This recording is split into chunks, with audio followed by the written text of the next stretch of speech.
Hello learners, कैसे हो सभी। मैं अनअकैडमी से आपका हिंदी एजुकेटर सत्यनारायण शर्मा।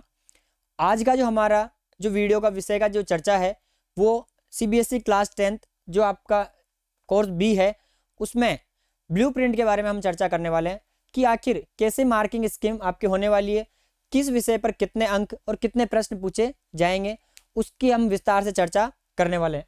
आइए देखते हैं।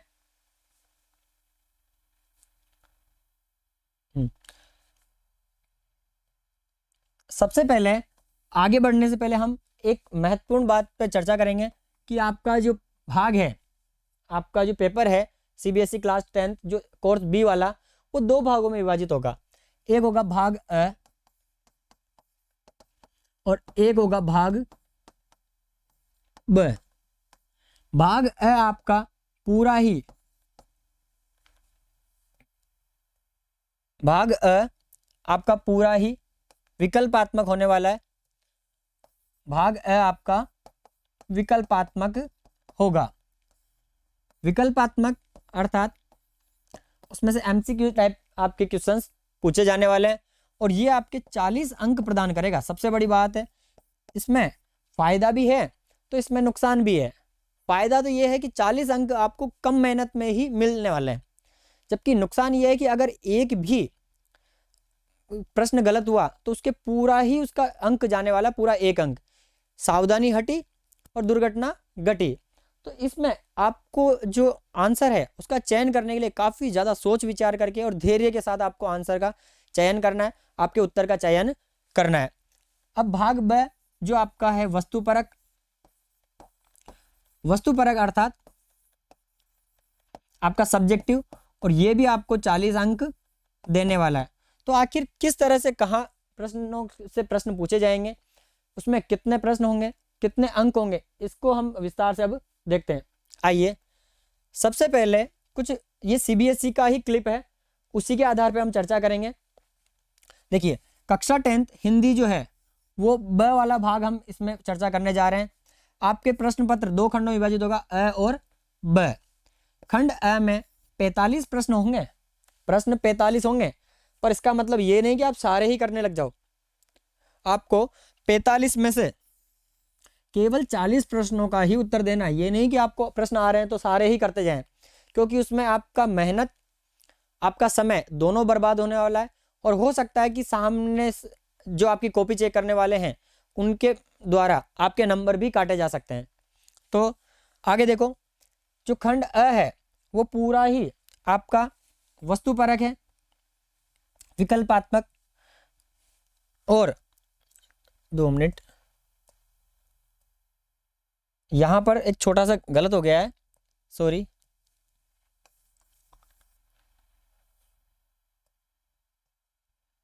ये है वर्णनात्मक। जो आपका सब्जेक्टिव है वर्णनात्मक है, इसमें आपको आगे देखेंगे। देखिए, अब भाग ब जो खंड ब जिस नाम से है उसमें वर्णनात्मक प्रश्न पूछे जाएंगे। प्रश्नों को उचित उसमें विकल्प मिलेंगे और उन्हीं विकल्पों में से जिसमें आप अच्छे से कर पा रहे हो उसको आपको करना है। आपका अगर भार टाइम देखा जाए तो टाइम है आपको 3 घंटे मिल रहा है और अंक ये आपको 80 नंबर देने वाले हैं। आगे देखिए, अब उन्हीं बिंदुओं को अपन विस्तार से चर्चा करने वाले हैं। सबसे पहले हम वस्तुपरक जो है, विकल्पात्मक जिसको बोलते हो आप, उसके बारे में चर्चा करेंगे। खंड अ के बारे में। खंड अ में आपके अपठित गद्यांश आने वाले हैं। खंड अ में सबसे पहले आपके अपठित गद्यांश आने वाला है और अपठित गद्यांश आपके 10 अंक का होने वाला है। अपठित गद्यांश आपको कितने अंक देने वाला है? पूरे के पूरे 10 अंक देने वाला है। इसमें आपके 2 अपठित गद्यांश होंगे। कितने अंक होंगे? 2 अपठित गद्यांश होंगे। लगभग 200 शब्दों का वो अपठित गद्यांश होने वाले हैं। उनमें कोई विकल्प नहीं है। प्रत्येक गद्यांश से 5-5 प्रश्न है और प्रत्येक प्रश्न 1-1 अंक का होने वाला है। इस तरह से आपको ये 10 अंक गद्यांश देने वाला है। व्याकरण की अगर बात करें, व्याकरण की हम हमारे पिछले वीडियो में भी अपन चर्चा कर चुके हैं कि व्याकरण आपकी 16 अंक की आने वाली है। 4 आपके व्याकरण के बिंदु है, चारों बिंदुओं से 4-4 प्रश्न पूछे जाने वाले हैं और चारों ही जो बिंदु है उनमें 4-4 अंक प्रदान करने वाले हैं। सबसे पहले आपको अगर बात करें पदबंध की, सबसे पहले हम पदबंध के बारे में विस्तार से चर्चा करें तो पदबंध में आपको 5 प्रश्न मिलने वाले हैं, परंतु उन 5 में से केवल 4 को ही आपको करना है। उन 5 में से 4 को ही करना है, क्योंकि ये आपको 4 अंक ही देने वाला है, तो ज़्यादा मेहनत क्यों करें। सही बात है ना, क्योंकि जितना चाहिए उतना दो ना। इसी तरह से रचना के आधार पर वाक्य रूपांतरण, इसमें भी आपके 5 प्रश्न हैं, परंतु करने तो हमें 4 ही है, क्योंकि अंक वो 4 ही दे रहा है। इसी तरह से समास, समास में भी 5 प्रश्न होंगे, करने 4, अंक 4। मुहावरे, ये आपके पाठ्य पुस्तक से होने वाले हैं, तो इन पाठ्य पुस्तक के जो मुहावरे हैं इनमें आपको 6 मुहावरे देगा वो, और उनमें से भी करने 4 ही है। 6 मुहावरों में से भी करने कितने, केवल और केवल 4। इस तरह से आपको 4 4 4 मिलाकर 16 अंक आपको व्याकरण देने वाली है। आगे देखते हैं पाठ्यपुस्तक। पाठ्यपुस्तक का कुछ भाग आपके वस्तुपरक में और कुछ भाग आपका वर्णनात्मक में वर्णन किया गया है। अब पहला बात करते हैं अपन काव्यखंड की। तो आपका काव्यखंड हो या गद्यखंड हो, दोनों ही आपको 7-7 अंक वस्तुपरक में देने वाला है। पहला काव्यखंड का 7 अंक, उसमें एक पद्यांश जिसको आप काव्यांश भी बोलते हो, एक पोयम बोल सकते हो, पोयम का एक स्टेंजा लिया हुआ, और उसी में से ही 5 प्रश्न आपसे पूछे जाएंगे, और वो 5 प्रश्न 1-1 अंक के होंगे। इस तरह से 5 अंक आपको स्टेंजा देने वाला है, जिसको आप पद्यांश बोलते हो। और उसके अलावा जो दूसरी कविताएं हैं, उन्हीं कविताओं में से किसी भी कविता में से 2 प्रश्न आपके सामान्य पूछे जाएंगे, वो भी एमसीक्यू टाइप में या वस्तुपरक ही होंगे, और उसके आपको उचित विकल्प का चयन करना है। इस तरह से ये आपको 7 अंक देने वाला है। आगे गद्यखंड की बात करें तो गद्यखंड में भी वैसा ही है, एक आपके गद्यांश होगा, एक आपके पैसेज होगा, और उसी पैसेज में से 5 प्रश्न पूछे जाएंगे, क्योंकि आपको दे कितने रहा है, 5 अंक दे रहा है। अब उसके अलावा जो दूसरे जो पार्ट हैं, जो बचे हुए दूसरे पार्ट हैं, उनमें से किसी भी पार्ट में से 2 आपके वस्तुपरक अन्य प्रश्न होंगे।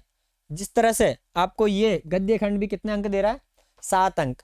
यहाँ तक तो हुआ आपका पूरा वस्तुपरक, जो अपन ने ओवरऑल देखा तो 40 अंक आपको दे रहा है।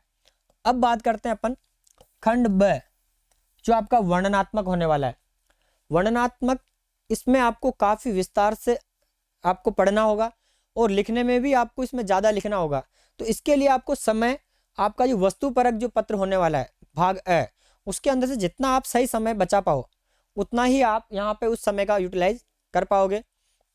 सबसे पहले आपकी पाठ्य पुस्तक की बात करें तो स्पर्श जो पाठ्य पुस्तक है, उसमें 3-3 अंक के 2 प्रश्न आपको करने हैं। प्रश्न आपके 3 होंगे, प्रश्न आपके 3 होंगे, उन तीनों में से कोई भी 2 प्रश्नों का आपको उत्तर देना है। और इसी तरह से काव्यखंड है, काव्यखंड में से भी 3 प्रश्न, तीनों प्रश्नों में से 2 प्रश्नों को आपको करना है। लगभग प्रश्नों की शब्द सीमा की अगर बात करें तो 50 से 60, उसकी यहाँ पर सीबीएसई ने 60 शब्द मांगे, पर आप 50 से 60 के एवरेज आप लिखते हो, मतलब 6 से 7 लाइनें अगर लिखते हो तो आपका उसमें पर्याप्त है। आपकी सप्लीमेंट्री रीडर, जिसको आपने संचयन या पूरक पुस्तक कहा है, उसके अंदर से केवल और केवल वर्णनात्मक ही होगा, उसमें से वस्तुपरक कोई भी प्रश्न नहीं होगा। उन्हीं वर्णनात्मक में से भी 3 पार्ट है आपके, तीनों पार्टों से 1-1 प्रश्न पूछा जाएगा, परंतु आपको करने 2 ही है। क्यों? क्योंकि ये आपको केवल 6 अंक दे रहा है।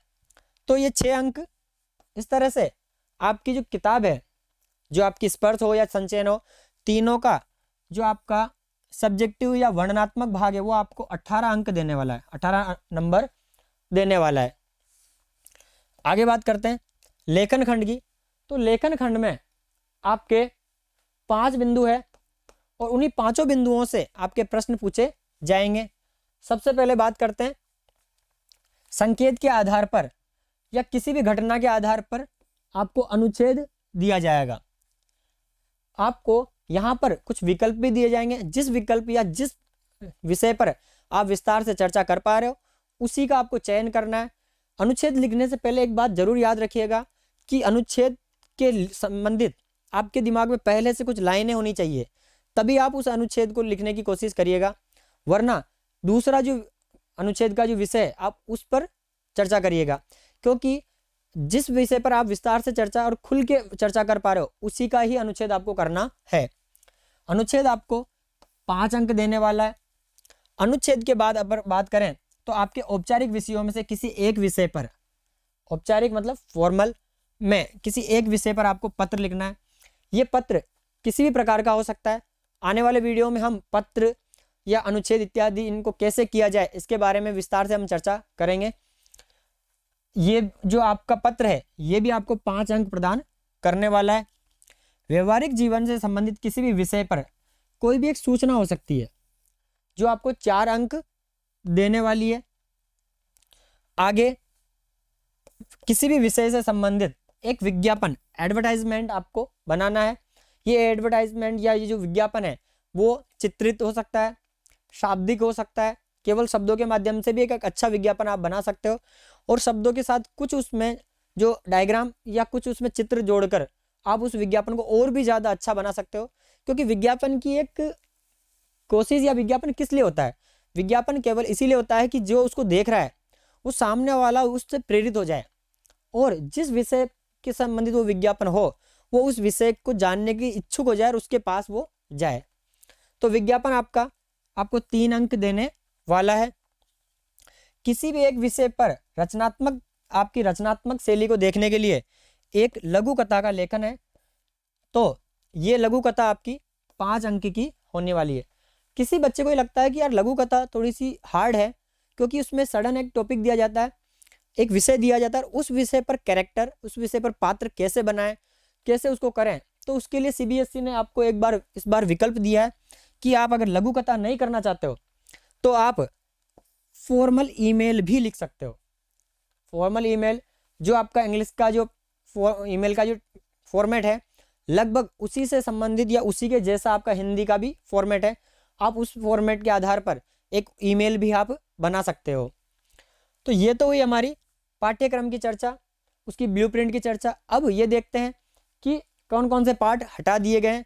ये वैसे हम पहले वाले वीडियो में भी देख चुके हैं, पर विस्तार से वापस देखते हैं कि आपके बिहारी, महादेव वर्मा और अंतो चेखव, ये 3 पार्ट हैं जिनको आपके पाठ्यक्रम से हटा दिया गया है। इन पाठों को आपको नहीं पढ़ना है, इन पे आपका समय और आपकी मेहनत दोनों आपको खराब नहीं करनी है। तो अगली आपकी पाठ्य पुस्तक है जिसका नाम है सप्लीमेंट्री रीडर, जो आपकी संचयन है, उसके अंदर से कोई भी प्रश्न, कोई भी पार्ट नहीं हटा है। उसके जो पार्ट है 3 पार्ट वो वही के वही आ रहे हैं। तीनों पार्टों से एक एक प्रश्न होने वाला है और उसमें से आपको 2 ही करने हैं जो आपको 6 अंक देने वाले हैं।